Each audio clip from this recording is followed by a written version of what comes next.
अमरावतीत HIV जागरूकतेचा अनोखा संदेश देणारी भव्य रॅली काढण्यात आली।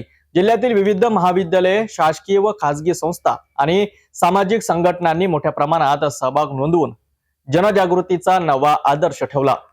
अमरावती जिल्ह्यात जागतिक एड्स दिन आणि HIV माहाच्या निमित्ताने 4 डिसेंबर रोजी इतिहासात नोंदवावी अशी भव्य जनजागृती रॅली आयोजित करण्यात आली।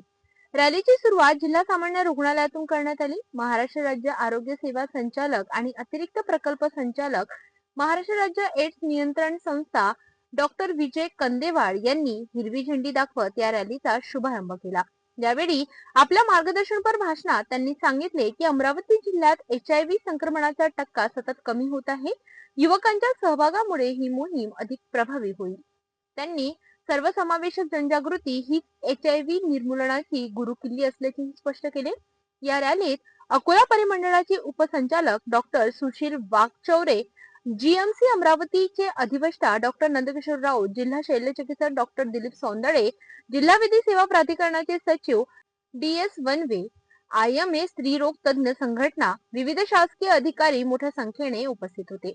जिल्ह्यातील 60 पेक्षा अधिक शासकीय व खासगी रुग्णालय, 70 खासगी हॉस्पिटल, 5 उपजिल्हा रुग्णालय, 9 ग्रामीण रुग्णालय आणि अनेक संस्थांनी या उपक्रमात सहभाग नोंदविला।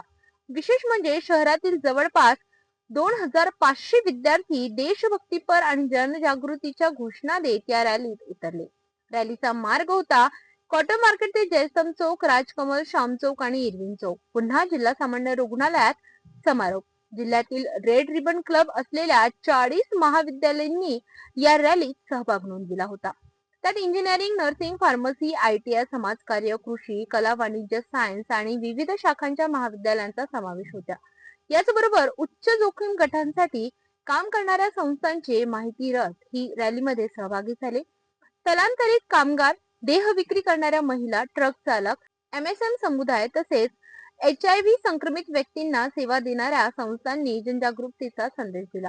दिवसभर चाललेल्या या उपक्रमात विद्यार्थी, आरोग्य कर्मचारी, डॉक्टर्स, सामाजिक संस्था यांनी मोठ्या उत्साहाने सहभाग घेत अमरावतीकरांच्या एकजुटीचा आणि जागरूकतेचा मोठा संदेश दिला।